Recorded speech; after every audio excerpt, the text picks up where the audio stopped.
The concept of the extended self.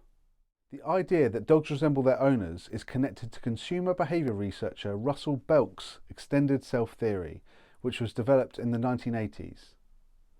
We are what we own. Big Russ argued that we don't just define ourselves by what's inside us, but also by the things we own and the relationships we form. Think about it.